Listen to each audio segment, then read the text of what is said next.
Lloyd Ramsey here. Before you waste your time, in your comment you said you thought that I was trying to combine Old Testament laws with New Testament laws. In fact, that's not what I was doing at all. That's what you were doing. By quoting Leviticus 18 for homosexuality, as if it applies to Christians today, or anybody today, implies that you are trying to bring the Old Testament laws into New Testament times. Um, I would in no case combine these two. I simply describe the differences between these two, and how the old ones are immoral and the new ones are not any better.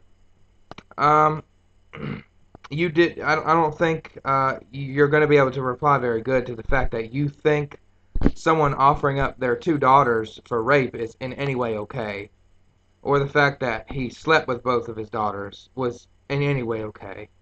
You can try this, but do not waste your time trying to say I combine Old Testament and New Testament laws. Because if you do, you have to realize that's exactly what you did. When I asked you, when you quoted, almost everything that you quoted was Old Testament except for Revelation 19, um, which is clearly somebody's acid trip in a cave. I've read Revelation. I've read uh, all four Gospels.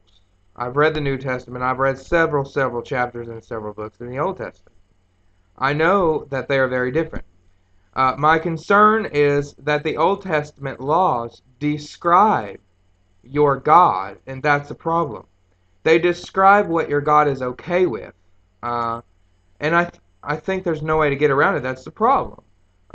If you can say that your God is all loving and all graceful, but yet allows for the killing of innocent children and women and the rape uh, of these women, and for someone to be persecuted because they weren't Jewish, so they're going to wipe out an entire culture of people because they didn't have the same religion.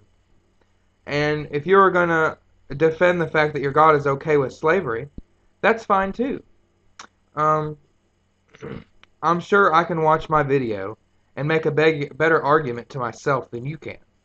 Um, and this is exactly what most Christians fail to do, is actually address the points I asked. Um, the fact of it is, I have a little challenge for you. I want you to ask me a question that you don't think I can answer as an atheist. As an atheist.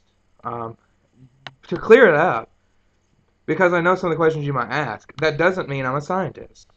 I think I am a physics student. I think the Big Bang is a load of bullcrap. I don't think that evolution happened the way they said it did.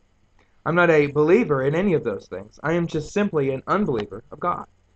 And not just that, that religion is completely and utterly horrible for society. Although it may be good for individuals, it is bad on society. And my challenge is, think in history of a big historical event and try to name me an atheist that has caused a huge catastrophe. Okay?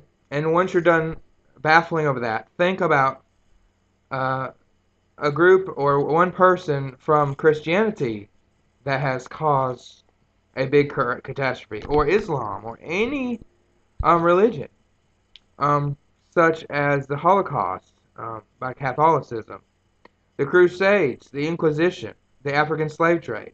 All of these things are from Christianity, and no atheist in history has ever started anything bad. That's not a presumption for me. And as Christopher Hitchens stated in his book, God is Not Great, he said that we do not believe in heaven or hell, yet you will never find any statistic saying we commit more crimes of greed than the faithful. And this is a true statement. There is no um, statistic out there saying that atheists do more crimes. That in fact, most atheists are against abortion. Uh, and we may not have a biblical reason for that, but we have a moral reason for that, and that is it's a human life. And I would say I'm a humanist in that I believe anything that is good for mankind, that's good for humanity. as a whole, not for this individual group of people or that individual group of people. Everyone's equal in my eyes and in a lot of people's eyes. And that's the way people should be treated. I think you are equal to anybody I've ever met. I mean, that's just how it is. I don't need a Bible to tell me that. In fact, the Bible tells you that people are not equal. In fact, that if you're anything other than Christian, you are of the devil. And the same people that go by that uh, are pretty evil people themselves. So, just to reiterate, I did not combine any Old Testament law with the New Testament laws.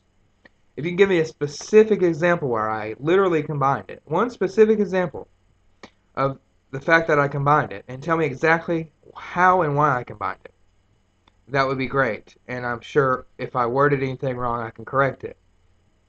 But I'm really looking forward to your reply and hoping that I get a reply that has logic and reasoning in it, current events in it, and not just 50 Bible verses, because I'm not wanting a sermon here.